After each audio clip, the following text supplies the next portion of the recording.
নমস্কার, শুরু করছি আজকের সংবাদ।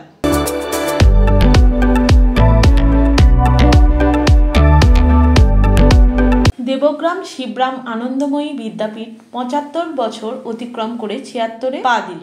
এই উপলক্ষে দেবগ্রাম এস.এ. বিদ্যাপীঠ অ্যালুমিনি অ্যাসোসিয়েশনের পক্ষ থেকে এক আলোচনা সভার আয়োজন করা হয়। এই সভায় ক্যান্সার বিষয়ে আলোচনা করেন বিশিষ্ট ক্যান্সার রোগ বিশেষজ্ঞ ডাক্তার শঙ্কর নাথ। এই সভায় স্ত্রী রোগ বিষয়ে আলোচনা করেন বিশেষজ্ঞ ডাক্তার যতন রায় চৌধুরী। এই অ্যালুমিনি অ্যাসোসিয়েশনের ১০ম বর্ষপূর্তি উপলক্ষে এই অনুষ্ঠানের আয়োজন করা হয়েছিল। বিশিষ্ট ক্যান্সার রোগ বিশেষজ্ঞ ডাক্তার শঙ্কর নাথ তার আলোচনায় ক্যান্সার রোগ প্রতিরোধে কি কি খাওয়া উচিত নয় সে বিষয়ে আলোকপাত করেন। অন্যদিকে ডাক্তার যতন রায়চৌধুরী তার বক্তব্যে বিশেষ করে নাবালিকা বিবাহ প্রতিরোধে গুরুত্ব আরোপ করেন। মনোজ্ঞ এই আলোচনায় উপস্থিত শ্রোতারা প্রশ্নোত্তর পর্বে অংশগ্রহণ করেন।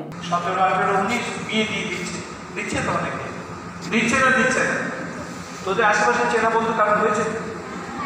ওই দেখ দেখেছিস, তাহলে এটা তো খুব অন্যায় কাজ হয়েছে। তোদের তো প্রতিবাদ করা উচিত ছিল। 14 দিয়ে দিচ্ছে, এটা তো খুব অন্যায়। তোদেরও হচ্ছে না, চেনাশোনা পেয়েছিস তো এরকম, এটা তো ঠিক হচ্ছে না। তোদেরই ছাপিয়ে পরে আটকে দেওয়া হচ্ছে। দিলে কি ক্ষতি হবে তার? সেই দিলে সেই মেয়েটার কি ক্ষতি হলো বল? পড়াশোনাটা তো লাঠি উঠে গেল, পড়াশোনা তার হলোই না, তাই না? তারপর সংসারে ঢুকে গেল, তোদের থেকে বিচ্ছিন্ন হয়ে গেল, বন্ধু থেকে বিচ্ছিন্ন। বন্ধু থেকে বিচ্ছিন্ন মানে দেখি কঠিন একটা ছাড়ছি বলে বোঝানো যাবে না, সে ঘরে ঢুকে গেল। তারপরে যেহেতু অসময়ে বিয়ে হয়েছে, নিজের মানসিক পোক্ত নয় বলে ছোট ছোট বিষয়ে গন্ডগোল থাকে, বিশাল বড় একটা সাংসারিক অশান্তিতে ভুগছে। তারপরে একটা তার বাচ্চা এসে গেল, কেরিয়ার বলে তার কিছু থাকলো না, সম্পূর্ণ অন্যদের উপরে নির্ভর হলো। তার মধ্যে যে কত প্রতিভা ছিল, কত সম্ভাবনা ছিল, সব তার নষ্ট হয়ে গেল। আপনি কি কি করলে, কিভাবে চললে, কি কি খেলে, কিভাবে আপনার লাইফস্টাইলটা আপনি অতিবাহিত করলে আপনার হোল লাইফে কোনোদিন ক্যান্সার হবে না। হতে চাই আপনি ক্যান্সার হলে পয়সা খরচ করে চিকিৎসা করতে গিয়ে ভালো হতে চান, দেখি সারা জীবন আবার ক্যান্সার হলো না এটা চান, করতে চান, নিশ্চয়ই পরেরটা চান। আমি সেই পরেরটা বলবো, আপনি কিভাবে চললে আপনার ক্যান্সার হবে না। প্রত্যেকটা কথা মনে রাখবেন, যাকে এখনকার ভাষায় বলা হয় কপি করবেন, করে পেস্ট করবেন ব্রেনে। এবং আর একটা দায়িত্ব আছে আপনাদের, আমি যা যা বলবো এইটা আপনার কপি পেস্ট থেকে যারা আজকে আসতে পারলেন না তাদের কাছে দেওয়া শুরু, যাতে যারা আসতে পারলেন না তারাও কিছুটা জ্ঞান অর্জন করবেন আপনাদের মাধ্যমে, যারা আমি বলতে পারলাম না।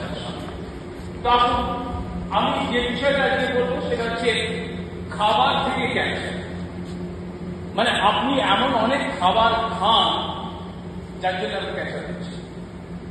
তো আমি যে খাবার খাই সেটাতে ক্যান্সার হচ্ছে, ইয়েস, এই জন্যই তো আমাদের এত ক্যান্সার। দেবগ্রাম শিবরাম আনন্দময়ী বিদ্যাপীঠ অ্যালুমিনি অ্যাসোসিয়েশন তাদের 10ম পুনর্মিলন উৎসব উপলক্ষে 2টি সেমিনারের আয়োজন করে। দুটোই ছিল স্বাস্থ্য বিষয়ক সেমিনার। একটি সেমিনারে আলোচনা করেন ডক্টর যতন রায়চৌধুরী, প্রখ্যাত স্ত্রীরোগ বিশেষজ্ঞ একদ অঞ্চলের, এবং ডক্টর রায়চৌধুরী কালীগঞ্জ মাটিয়াড়িতেও অনেকদিন কাজ করে গেছেন। আমাদের আজকের এই আলোচনা সভাতে কিশোরী মেয়েরাই অংশগ্রহণ করে। আজকের বিষয় ছিল health issues of adolescent girl child, এবং প্রশ্ন উত্তরের মধ্যে দিয়ে খুব সুন্দর আলোচনা হয়।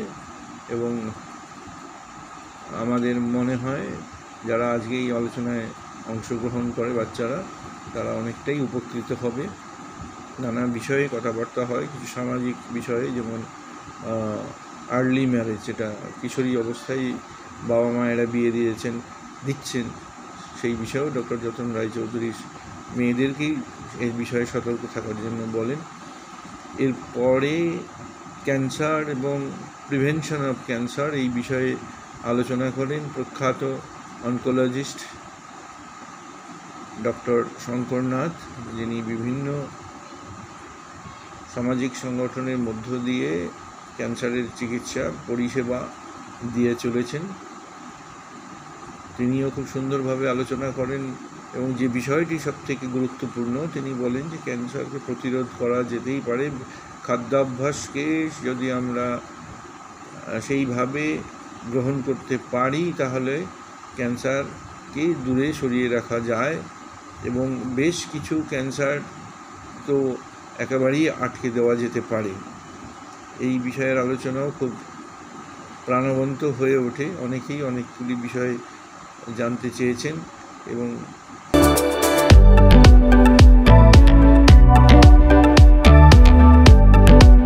ডিস্ট্রিক্ট লিগ্যাল সার্ভিসেস অথরিটির পক্ষ থেকে বর্ধমান জেলা আদালত প্রাঙ্গণে বৃক্ষরোপণ কর্মসূচির আয়োজন করা হয়।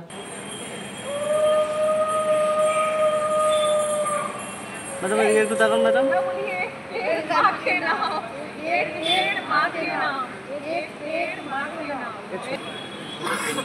খাওয়া যাবে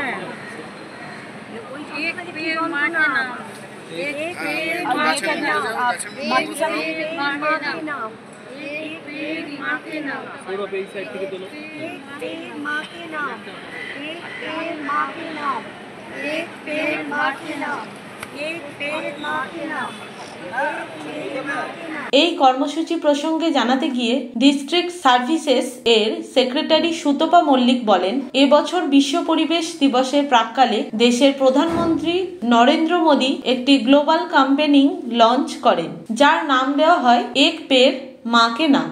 তিনি বলেন, আমাদের নিজের মায়ের পাশাপাশি এই পৃথিবীকে আমরা মায়ের সঙ্গে তুলনা করি, আর তাদের প্রতি শ্রদ্ধা নিবেদন করার জন্যই বৃক্ষরোপণ কর্মসূচিকে গুরুত্ব দেওয়া হয়। আমাদের এই বিশ্বে যেভাবে উষ্ণায়ন বৃদ্ধি পেয়েছে তাতে সুস্থ পরিবেশে বাঁচার বিষয়টি কঠিন হয়ে পড়েছে। এই পরিস্থিতিতে দাঁড়িয়ে আমাদের বেশি করে বৃক্ষরোপণ করা প্রয়োজন, যাতে বিশ্ব উষ্ণায়নকে প্রতিহত করা যায়। আর সেই লক্ষ্য নিয়েই আমরা এদিনের কর্মসূচি পালন করি। উপস্থিত ছিলেন সংস্থার বিভিন্ন সদস্য সহ বর্ধমানের বিশিষ্ট আইনজীবী সঞ্জয় ঘোষ। তিনি নিজেও এই উদ্যোগের প্রশংসা করেন। সেই কর্মসূচি কিসের উদ্দেশ্যে করা হয়েছে এবং কাদের উদ্যোগে করা হয়েছে এবং কি বার্তা দিতে চেয়েছেন? দেখুন, এই বছরের বিশ্ব পরিবেশ দিবস উদযাপনের প্রাক্কালে আমাদের দেশের প্রধানমন্ত্রী মাননীয় শ্রী নরেন্দ্র মোদী একটি গ্লোবাল ক্যাম্পেইনিং লঞ্চ করেছিলেন, যার নাম দেওয়া হয়েছে এক পেড় মা কে নাম। আজকে আমরা ডিস্ট্রিক্ট জাজেস কোর্ট পূর্ব বর্ধমানে সেই ক্যাম্পেইনিংয়ের অংশ হিসেবে আমরা কোর্ট কম্পাউন্ডে 4টি গাছ রোপণ করলাম এবং এই গাছ রোপণের মাধ্যমে আমরা নিজের মা এবং তার সাথে মাদার আর্থ অর্থাৎ পৃথিবী, যাকে আমরা মায়ের সাথে তুলনা করি, তাদেরকে আমরা সম্মান এবং শ্রদ্ধা জ্ঞাপন করলাম। এটি মূলত করা হচ্ছে যে আমাদের দিনে দিনে পৃথিবী গরম হয়ে যাচ্ছে, গ্লোবাল ওয়ার্মিংয়ের সমস্যায় আমরা ভুগছি এবং এই পরিবেশে গাছের পরিমাণ কমে যাচ্ছে, যাতে মানুষ বেশি বেশি করে গাছ লাগায় এবং এটাই আমাদের বার্তা যে মানুষ যাতে বেশি বেশি করে গাছ লাগায়, যাতে আমরা পৃথিবী বাঁচতে পারে, গ্লোবাল ওয়ার্মিংয়ের সমস্যা কমে এবং জীবন বাঁচতে পারে, আগামী প্রজন্মকে যাতে আমরা বাঁচাতে পারি। আপনার নাম এবং পরিচয়? আমার নাম Sutapa Mallick, secretary, district legal services authority, Purba Bardhaman.